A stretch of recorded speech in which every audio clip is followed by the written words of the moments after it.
আজকে চলেন আপনাদের সাথে খুবই গুরুত্বপূর্ণ কিছু কথা শেয়ার করি। কথাগুলো যদি ভালো লেগে থাকে অবশ্যই একটা শেয়ার করে দিবেন, আর যদি ভালো না লেগে থাকে, শরীরে বিন্দে থাকে, তাহলে একটা ফলো দিলেই হবে। চলেন তাহলে কথাগুলো শুরু করি। এই যে আমার মা বাবা যখন আমাকে জন্ম দিছিল তখন কিন্তু চিন্তা করে নাই যে আমার মেয়েগুলাকে বা আমার একটা ছেলে আছে তাদেরকে এতটুক বয়সে রেখে আমরা অনেক তাড়াতাড়ি চলে যাব দুনিয়া থেকে। হায়াত মৌত সবকিছুই হচ্ছে আল্লাহর হাতে। আল্লাহ যা করে সব কিছু ভালোর জন্য করে, এটা তো আমরা সবাই মানি। এই যে আমার একটা ছেলে একটা মেয়ে, ছেলেরা কিন্তু বাপ মা না থাকলেও তারপরও চলে, কারণ তারা নিজের পায়ে তখন দাঁড়ায় যায়, বড় হয়ে গেছে। কিন্তু মেয়েদের কিন্তু মৃত্যুর আগ পর্যন্ত মায়ের ছায়া তাদের লাগেই লাগে। এই কথাগুলো আমাদের থেকে ভালো আর কেউ জানে না, কারণ এতটুকু বয়সে আমরা মা বাবা হারাইছি।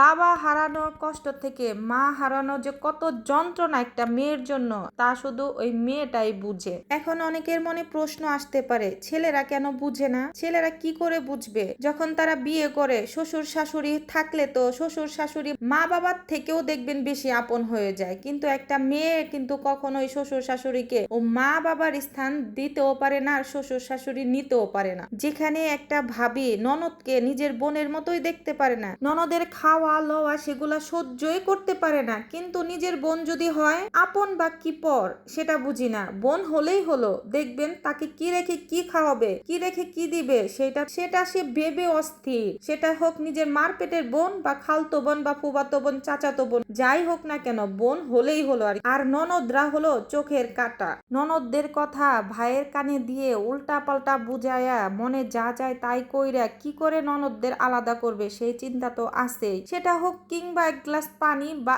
এক টুকরা মাছের জন্য।